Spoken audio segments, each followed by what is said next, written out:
Bem-vindo ao canal Tempo Negativo 25567. Hoje é meu dia solar 22.304, donde falta para esse ego cumprir a sua missão 3.263 dias solares. E dando continuidade, na minha publicação, eu hoje, quero introduzir a minha verbalização com um escrito do Jung, no seu livro A Vida Simbólica.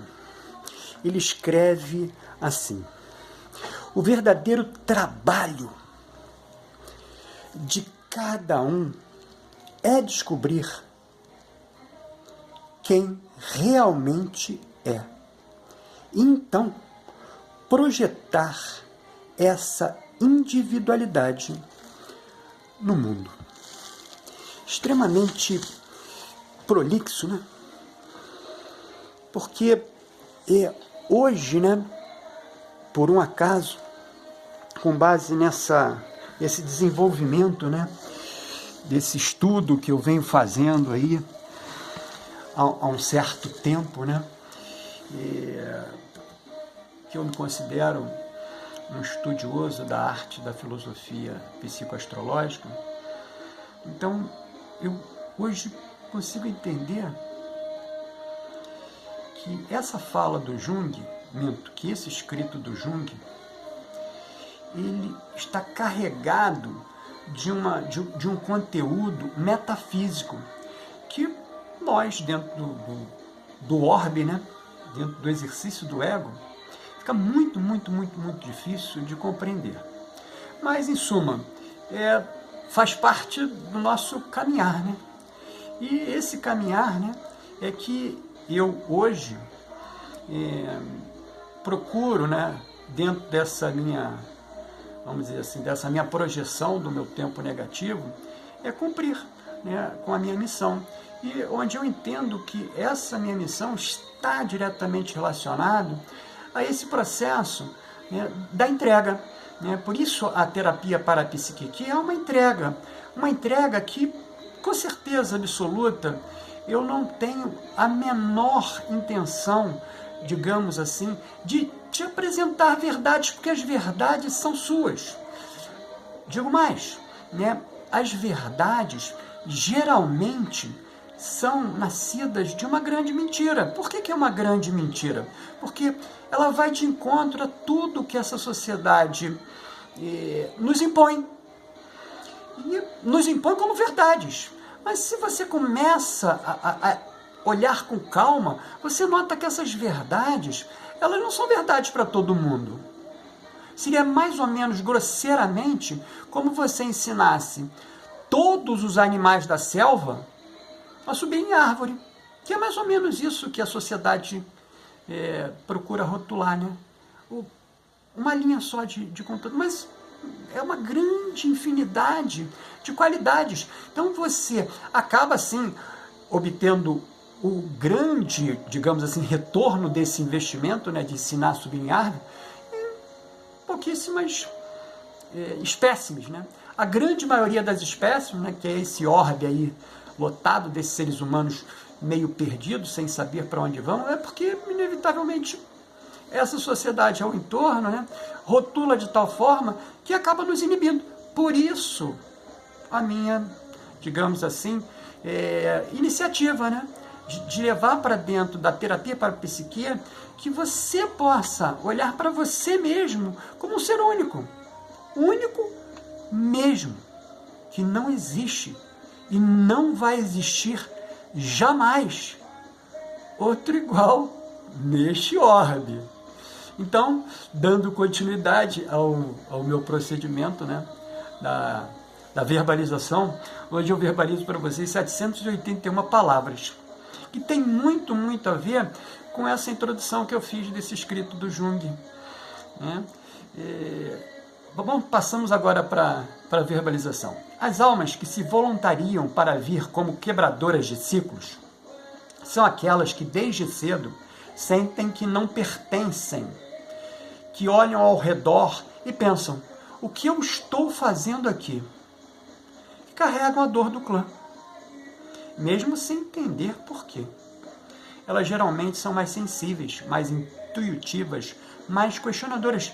E é exatamente essa sensibilidade que permite que enxerguem o que mais ninguém vê, que digam o que ninguém nunca disse, que rompam o silêncio que por tanto tempo foi mantido. Essas almas, mesmo sem saber, são como sementes plantadas num solo árido, e sua presença começa aos poucos a modificar toda a paisagem. Muitas vezes esse processo é solitário, porque quando alguém decide quebrar um padrão ancestral, enfrenta resistências. Vira o estranho, o diferente, o rebelde, mas é justamente por não se encaixar que essa alma tem o poder de mudar tudo. E ainda que a jornada seja árdua, ela não está sozinha.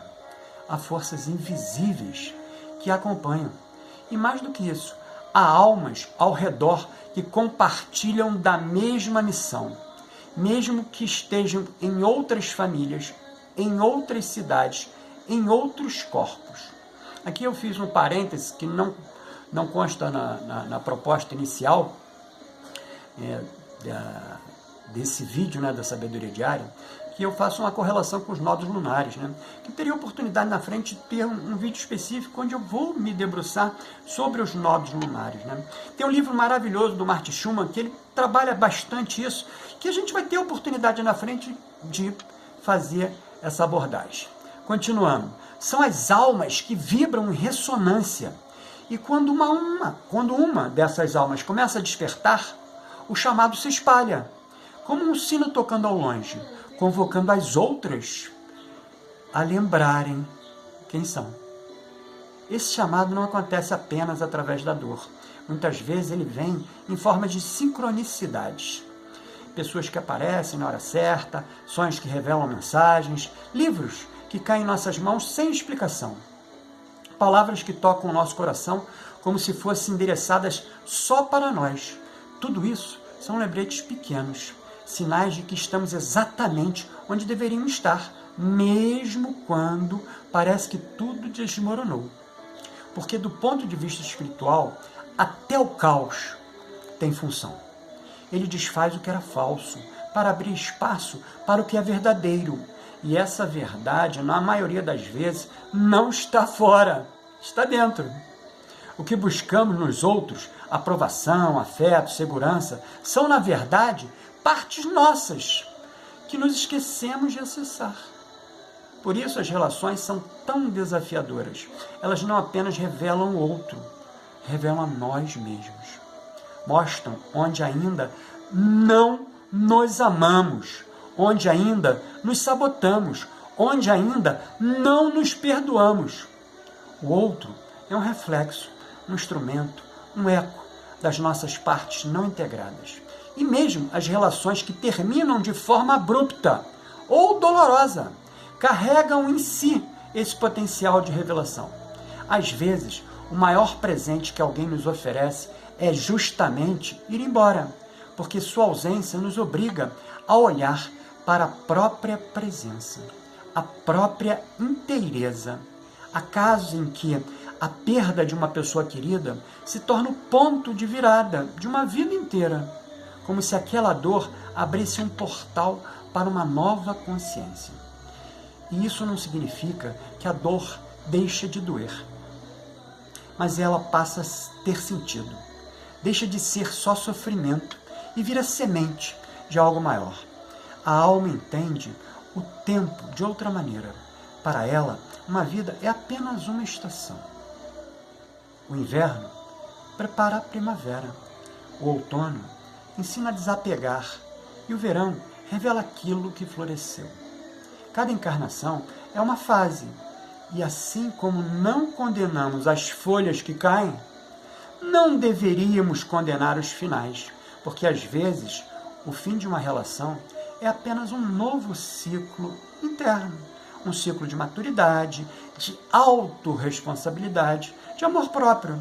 Esse amor próprio, aliás, é o grande eixo em torno do qual todas as relações giram. A forma como nos tratamos é a base para o que permitimos do outro. E por isso, Quando a alma quer nos demonstrar sobre valor, ela não manda alguém que nos trate bem desde o começo. Ela permite que encontremos alguém que nos trate como nos tratamos, para que possamos, enfim, perceber o que está desequilibrado. Essa é uma das lições mais difíceis. Entender que atraímos aquilo que vibramos e não aquilo que desejamos. Mas quando a lição é aprendida, algo muda profundamente. Começamos a perceber que não precisamos mais repetir padrões, que já não somos reféns das mesmas histórias, que temos escolhas. E essa escolha começa no momento que dizemos: eu não me abandono mais. A partir daí, tudo ao redor começa a se alinhar. Relações mais saudáveis aparecem, vínculos mais conscientes se formam, porque o universo não nos dá o que queremos. Ele responde ao que somos. E quando somos amor, recebemos amor. Não o amor romântico idealizado, mas o amor real, que aceita, que acolhe, que constrói, mesmo quando a alma escolhe vir sozinha, sem grandes laços familiares ou românticos duradouros. E assim eu finalizo mais esse meu vídeo e você me vê no próximo vídeo.